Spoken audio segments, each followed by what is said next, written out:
కేంద్రంలో మూడోసారి ప్రభుత్వం ఏర్పాటు చేసిన ఎన్డీఏకి ఈసారి చిత్రమైన పరిస్థితి ఏర్పడింది. మొదటి 2 సార్లు లోక్సభలో సోలో మెజార్టీతో మోడీ ప్రధానిగా బాధ్యతలు నిర్వహించారు. అయితే మూడోసారి ఎన్డీఏ పార్టీలైన టీడీపీ, జేడీయూ, జనసేనలు బీజేపీకి అవసరమయ్యాయి. లోక్సభలో ఏకఛత్రాధిపత్యం లేకుండా పోయిన కమల్నాథులకి రాజ్యసభలోనూ ఇప్పుడు బలం తగ్గిపోయింది.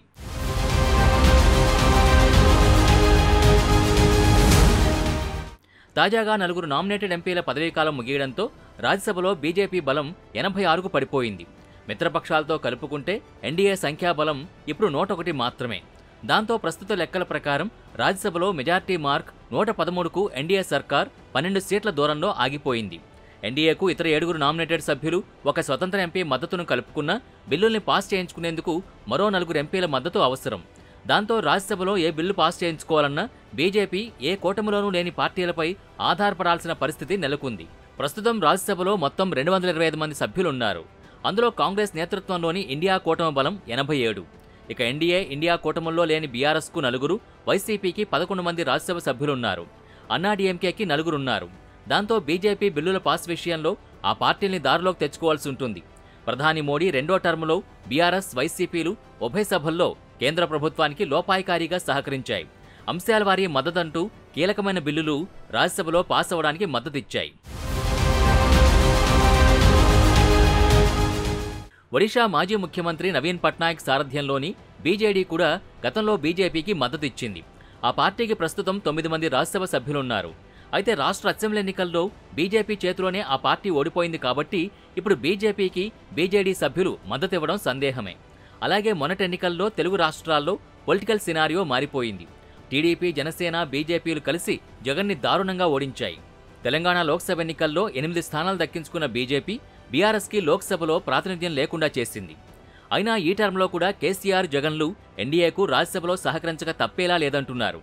ఇప్పటికే బీఆర్ఎస్ ఎమ్మెల్సీ కేసీఆర్ కుమార్తె కవిత ఢిల్లీ లిక్కర్ స్కామ్ కేసులో అరెస్ట్ అయి తీహార్ జైల్లో ఉన్నారు. 3 నెలలకు పైగా గడిచిపోయినా ఆమెకు బెయిల్ కూడా దొరకడం లేదు. ఆమె బెయిల్ కోసం హరీష్ రావు, కేటీఆర్లు ఢిల్లీలో మకాం వేశారు. అటు బెయిలు, ఇటు రాష్ట్రంలో కాంగ్రెస్ దూకుడు తగ్గించడానికి బీజేపీ పెద్దలతో టచ్లోకి వెళ్లి పావులు కదుపుతున్నారన్న ప్రచారం జరుగుతోంది. ఆ క్రమంలో రాజ్యసభలో గులాబీ పార్టీకున్న 4 సభ్యులు బీజేపీలో విలీనంపై పెద్ద చర్చే జరుగుతోంది. ఆ విలీనానికి కవిత బెయిల్కు లింకు పెట్టి రకరకాల ఊహాగానాలు వినిపిస్తున్నాయి.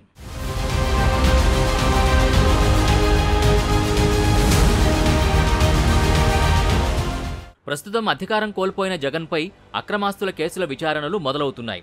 అధికారంలో ఉన్న 5 ఏళ్లు జగన్ కోర్టుకు హాజరు కాలేదు. అయితే పవర్ పోయాక ఆయన కేసుల విచారణను వేగవంతం చేయాలని కోర్టులో పిటిషన్లు దాఖలవుతున్నాయి.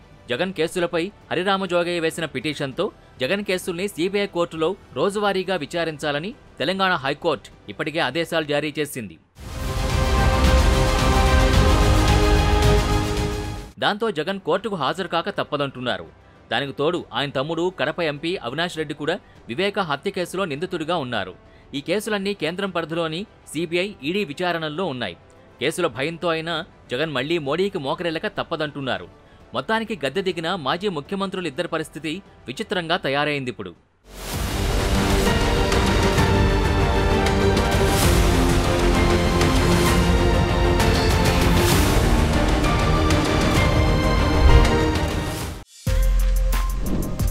For more videos like this, subscribe Big TV channel.